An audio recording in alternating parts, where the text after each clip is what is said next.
So I will be reading the next chapter in Charlotte's Web, and this chapter is chapter 15 called The Crickets. The crickets sang in the grasses. They sang the songs of summer's ending, a sad, monotonous song.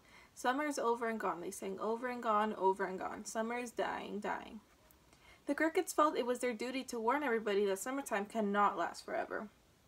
Even on the most beautiful days in the whole year, the days when summer is changing into fall, the crickets spread the rumor of sadness and change. Everybody heard the song of the crickets. Avery and Fern Arable heard it as they walked the dusty road. They knew that school would soon begin again. The young geese heard it and knew that they would never be little goslings again. Charlotte heard it and knew that she hadn't much time left.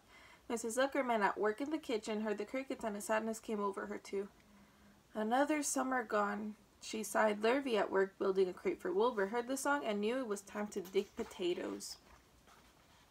Summer's over and gone, repeated the crickets. How many nights till frost, sang the crickets. Goodbye, summer, goodbye, goodbye. The sheep heard the crickets and they felt so uneasy they broke a hole in the pasture fence and wandered up into the field across the road. The gander discovered the hole and led his family through, and they walked to the orchard and ate the apples that were lying on the ground. A little maple tree in the swamp heard the cricket's song and turned bright red with anxiety. Wilbur was now the center of attraction on the farm. Good food and regular hours were showing results.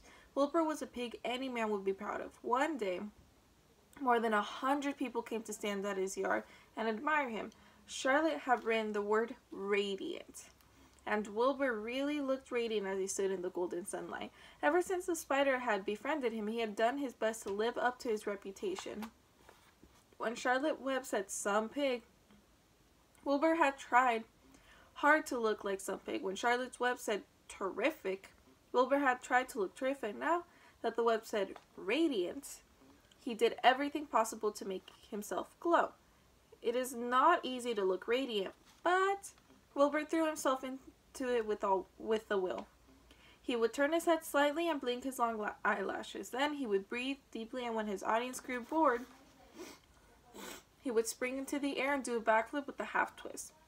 At this, the crowd would yell and cheer. How's that for a pig? Mr. Zuckerman would ask, well pleased with himself. That pig is radiant.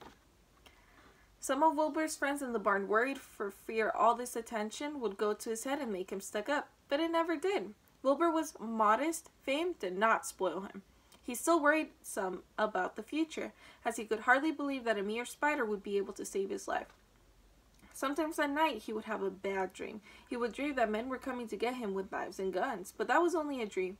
In the daytime, Wilbur usually felt happy and confident. No pig ever had truer friends, and he realized that friendship is one of the most satisfying things in the world. Even the songs of the crickets did not make Wilbur too sad. He knew it was almost time for the county fair, and he was looking forward to the trip. If he could distinguish himself at the fair, and maybe win some prize money, he was sure Zuckerman would let him live. Charlotte had worries of her own, but she kept quiet about them. One morning, Wilbur asked her about the fair. You're going with me, aren't you, Charlotte? He said. Well, I don't know, said Charlotte. The fair comes at a bad time for me. I shall find it inconvenient to leave home even for a few days. Why? Asked Wilbur. Oh, I just don't feel like leaving my web too much going on around here.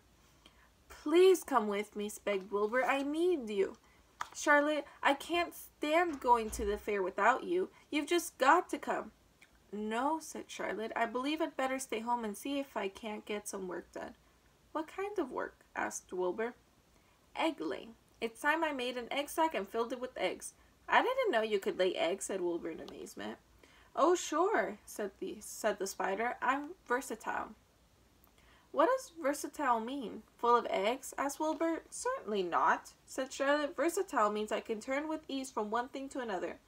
It means I don't have to limit my activities to spinning and trapping and stunts like that. Why don't you come with me to the fairgrounds and lay your eggs there, pleaded Wilbur. It would be wonderful fun. Charlotte gave her web a twitch and moodily watched its way. I'm afraid not, she said. You don't know the first thing about laying eggs. Wilbur, I can't arrange my family duties to suit the management of the county fair. When I get ready to lay eggs, I have to lay eggs, fair or no fair. However, I don't want you to worry about it. You might lose weight. We'll leave it this way. I'll come to the fair if I possibly can.